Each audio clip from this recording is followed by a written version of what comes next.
everyone, this is Charmy B, and this is Bokkun the Robot. And today, we will be reading you Scooby Doo and the Witch's Ghost 1998 version. Scooby Doo Lost Movie creepypasta, written by none other than the Shadow Lioness. Now this is in a Spinpasta wiki. We were giving permission to the Shadow Lioness to read her creepypastas.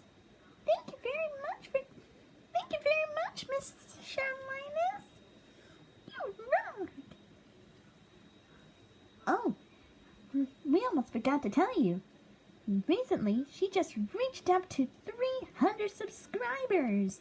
Congratulations! Congratulations, Shadow Lioness. We're so proud of you.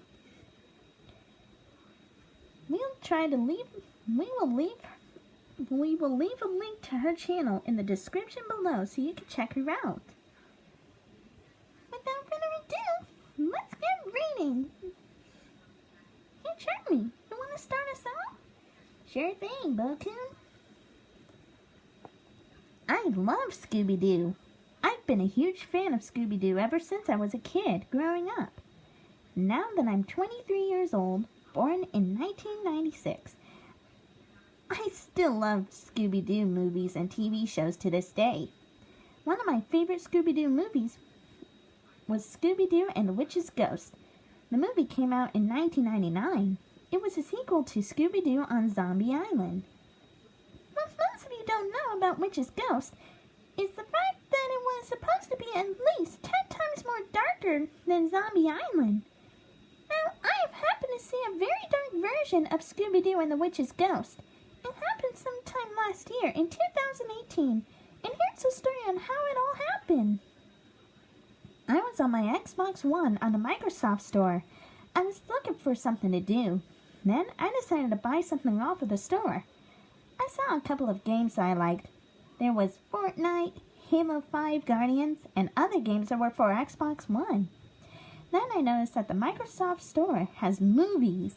I've never bought a movie from Xbox One before, so I thought, why don't I give it a shot? I scrolled through the movies on the Microsoft Store and found Scooby-Doo and the Witch's Ghost. I decided that I was having a nostalgic moment. I noticed that there was a copy of the movie, but with a different cover. The copy of the movie said Scooby-Doo and the Witch's Ghost 1998. I was confused.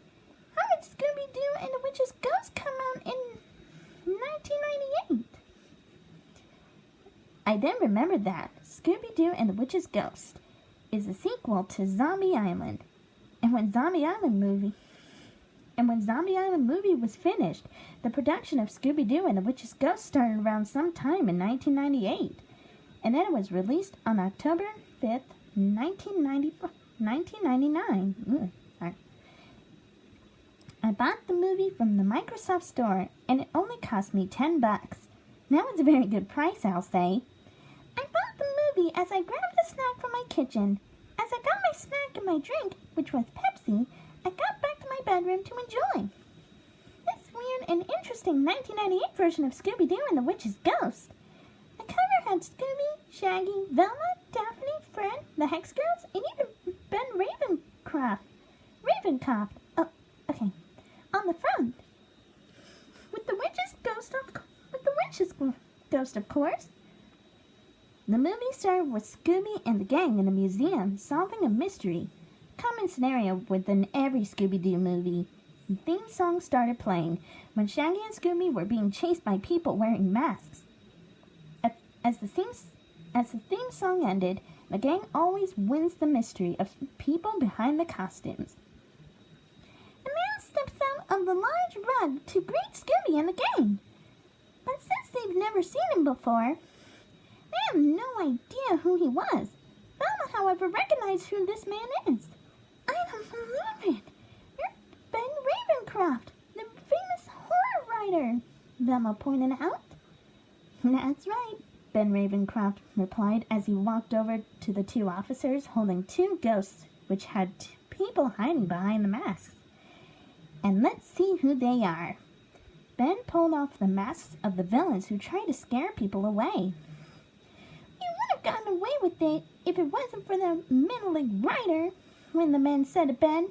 The gang was surprised by this. "At least he didn't call us kids," Fred said to Shaggy. "I hate that."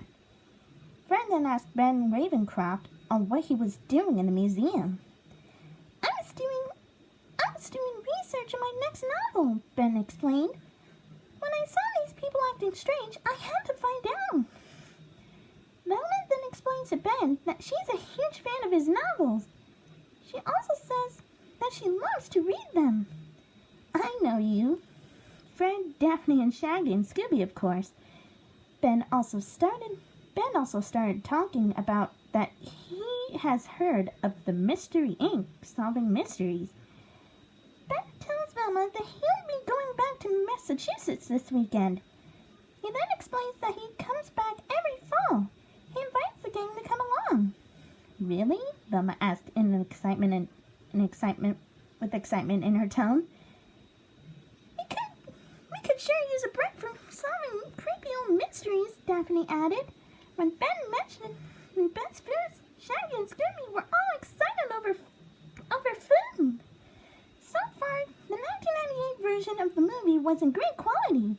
The gang drove down to a town called Oak Haven, which is in Massachusetts. When the gang gets to Oak Haven, Ben, along with Scooby and the gang, was surprised to see that the town square was crazy busy. It looked like something was going on. Ben, along with Scooby and the gang, got out of their vehicles to see the mayor of Oak Haven. "There, my boy! I'm glad you can come home to see this." Mayor Corey welcomed Ben along with Scooby and the gang. The mayor also explained that the Autumn Fest was going on in the town. "Hey, Ben," an old man's voice was heard. He sounded like he was in his mid to late 50s. "Hi, Mr. McKnight," Ben said to the pharmacist. He handed Ben a t-shirt. "Welcome home. Have a t-shirt before my store sells out. He can wear them to the concert tomorrow," Mr. McKnight replied. "The Hex Girls," Fred added. "You heard of them, Fred?" Daphne asked. Fred pointed at the banner saying about the concert featuring the Hex Girls. Ben looked at the t-shirt he got from Mr. McKnight. The writing on the t-shirt was a bit disturbing. The shirt read, and I quote, "I met the ghost of Oak Haven and died." What the heck? I asked myself. Why would a t-shirt mention that in a kid's film? Can't argue on this one. It is the 1998 version of the movie. So I expected some more dark stuff. Velma then starts talking to Ben, saying that there's a ghost in his backyard. It's his own ancestor, the ghost of Sarah Ravencroft. Mayor Corey replied to Velma, and this made Ben really mad. "That's stupid," Ben said. "I thought we got through this." The mayor then goes on and explained about the ghost haunting the place, and the gang replies that they do ghost hunting. The gang was on the tour about how the village from the 1600s looked like. It was interesting to see Scooby and the gang interact with certain things about what life was like years ago. The mayor goes on more about Sarah being a witch, but Ben defends himself, saying that Sarah was a healer and not an evil witch. Scooby was digging near the tree stump and found what seemed to be a shoe buckle. Shaggy asked Scooby where he found it. "Right, no," Scooby replied. I guess that's his way of saying I don't know. The gang talks about more about the ghost of Sarah Ravencroft, and the mayor explained that her spirit was disturbed when the town did construction. "You'll see her tonight," Mayor replied. Then Shaggy and Scooby's stomachs started growling. "We'd like to see a pizza joint. We're starving," Shaggy said as Scooby agreed.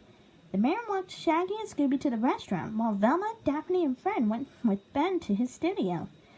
The screen transitions to a restaurant, where Shaggy and Scooby were ordering pretty much everything from the restaurant.